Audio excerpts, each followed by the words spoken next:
Green organised session called Get Organised, but it's also been supported by the Green Party Trade Union Group.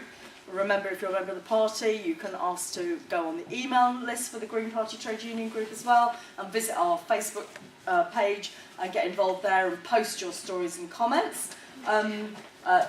Very well done for Thom, who's really done most of the organising for this session today and given me half the credit, which is very kind.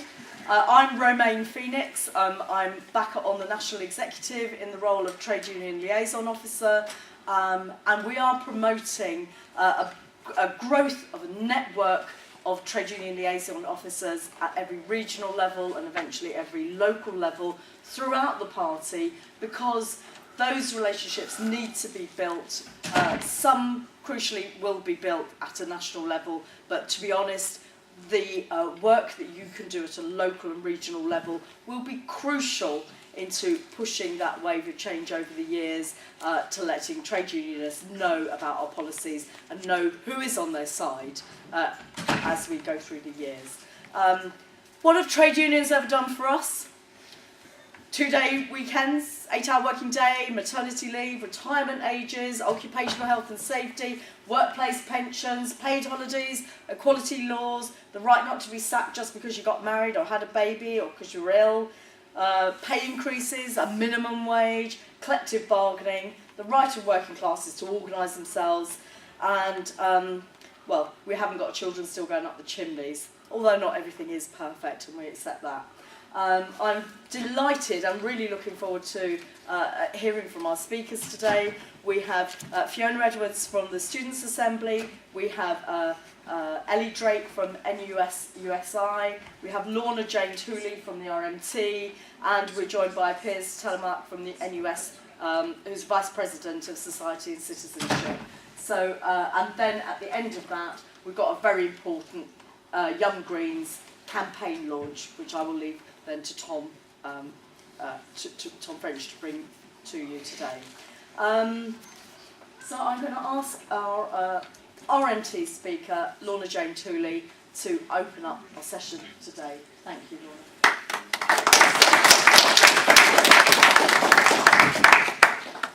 My name is Lorna Jane Tooley. I'm a Young Green and a member of the National Union of Rail, Maritime and Transport Workers, better known as the RMT.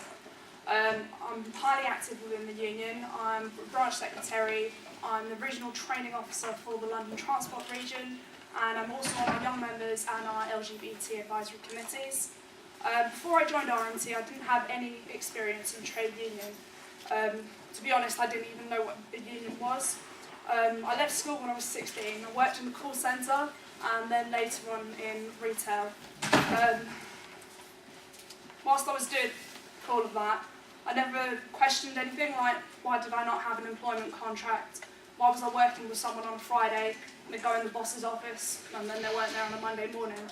It was just the way it was, just accepted. All of that changed when I started work with my current employer, which is London Underground. The first day of our training, we had representatives from 2 of our main unions come in and speak to us, and I signed up on that day for the RMT because they promised that they would be there to support us, to fight our battles and to have my back, and from that day forward they always have. In the RMT, we pride ourselves on being an organising, campaigning and fighting union, but the kind of strength and unity needed to be an effective trade union doesn't exist spontaneously. It takes a lot of organisation at every level, and it's organisation that will make our movement grow, and organisation that will welcome young people to join the union and become active. The most important thing to do within your union is to have a dedicated young members group. It needs to be run by young members and for young members. You need to map your workplaces to find out how many young people are working there, how many of them are union members, and most importantly, what are the barriers stopping them from joining the union or becoming more active. Then you work on getting them to sign up and get involved. There should be a particular focus on apprentices, as these are often some of the most neglected workers within an industry, especially within the rail industry. Within the RMT, we have a strong young members committee. We meet 4 times a year in the run-up to our annual conference, and We also coordinate national demos, days of action, recruitment and social events. Once a young person has joined a union, they can't be forgotten. I think it's the duty of any experienced rep or activist to mentor newer and younger members, to explain to them the history and structure of the union, to accompany them to branch meetings, regional councils, and to help them to get involved. We have a fantastic educational courses available within the RMT, many of which are exclusively for young members, including our AGM course. We need to educate young members, get them actively involved at all levels, not just within the young members' structures. Trade union education is invaluable to your membership and should be easily accessible to everyone. Within the RMT, we have a £1.5 million National Education Centre in Doncaster, which offers residential courses for all of our members.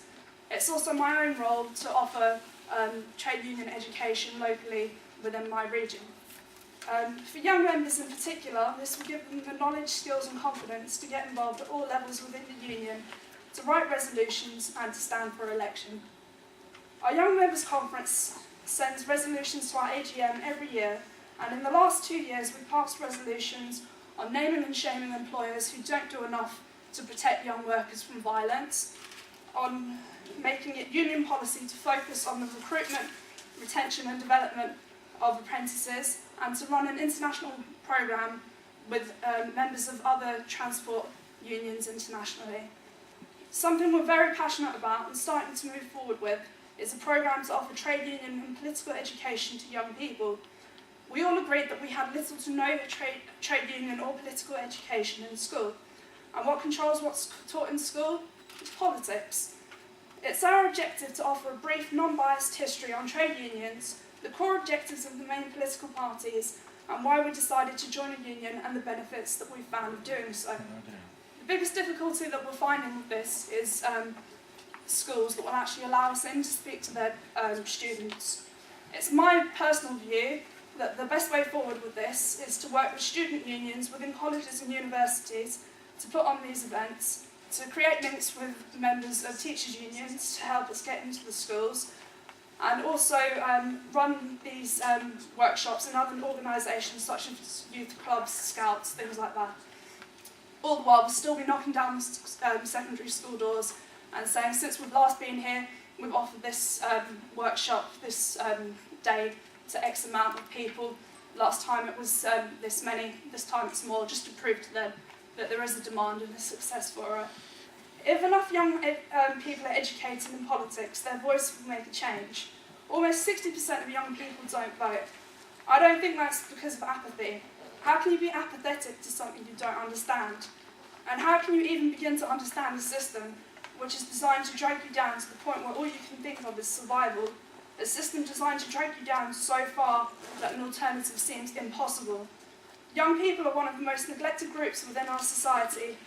We have nothing to look forward to but high levels of unemployment, 0-hour contracts, unaffordable housing, crippling student debt, and the prospect of being ineligible for certain benefits until the age of 25. If we can educate and organise enough young people, they won't be the voice of tomorrow, they will be the voice of today. And change will not only be possible, it will be commandeered.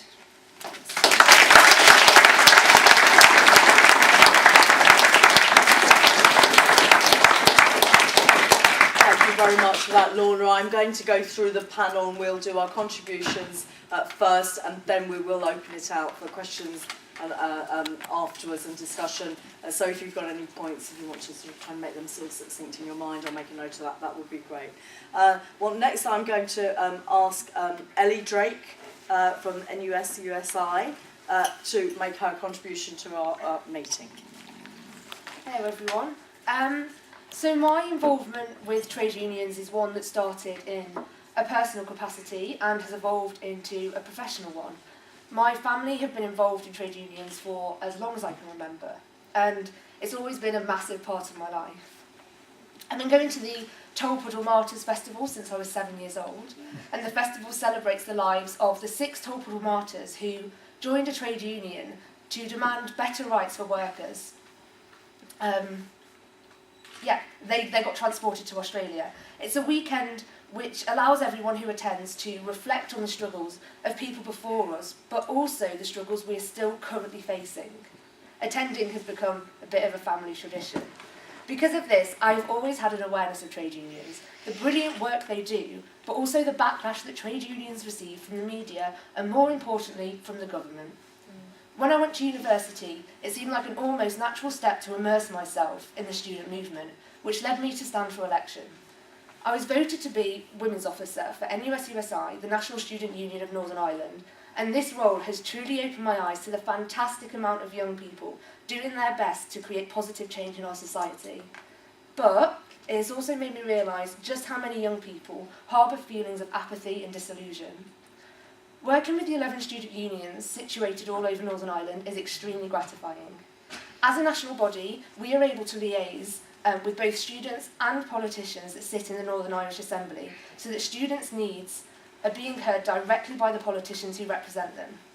However, this doesn't mean that the Northern Irish Government effectively acts upon students' concerns, fears and worries. As the Women's Officer, I am directly accountable to all self-identifying women students, and part of my role is to try and mobilise as many of these women students as I can. Living in a country where access to abortion is so restricted that the laws in place have been described as medieval, where access to impartial and factual relationship education is almost non-existent, and where the underrepresentation of women in both our Parliament and student unions is clearly visible, there is undoubtedly a long way to go until the women of Northern Ireland are equal to their male counterparts. The NUS Women's Campaign are working to address the issue of the underrepresentation of women in society through their She Should Stand hashtag. Women in Leadership is also a priority campaign for the NUS USI Women's Campaign.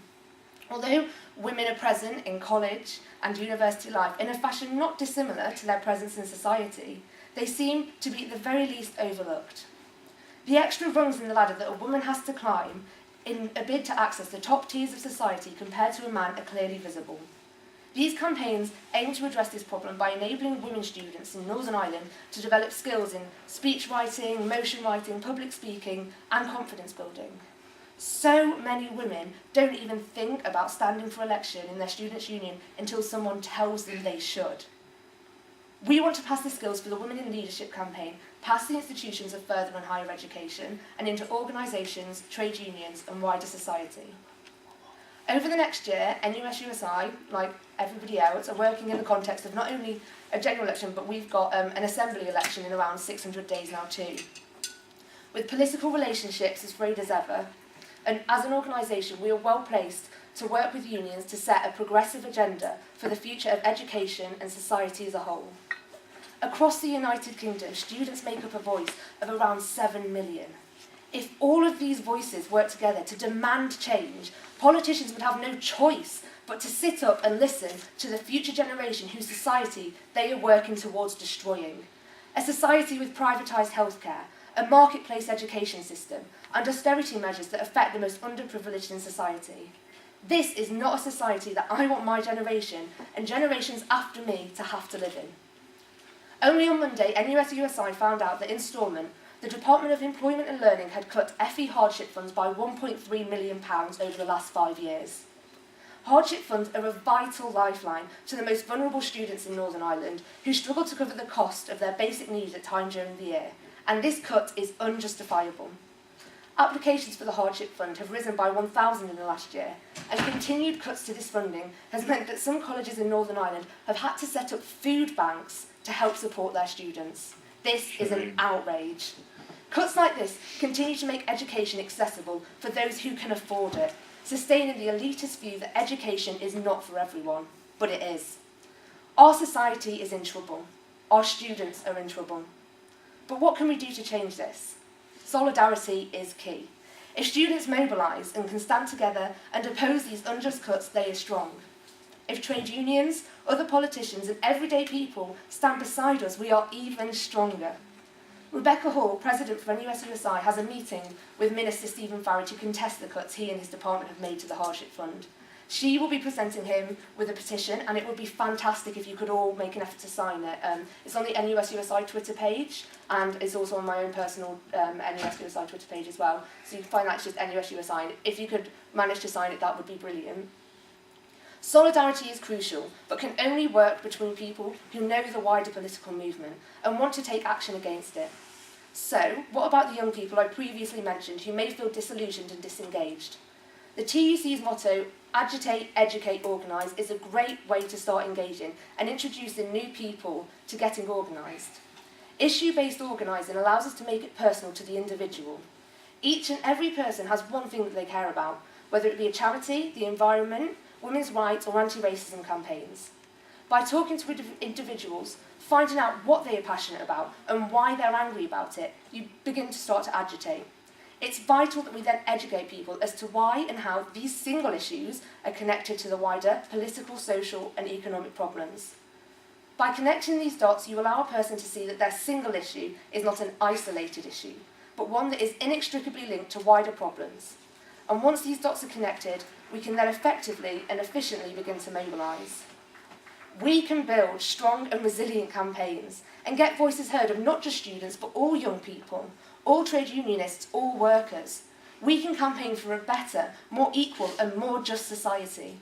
There is strength in unity and there is power in a union.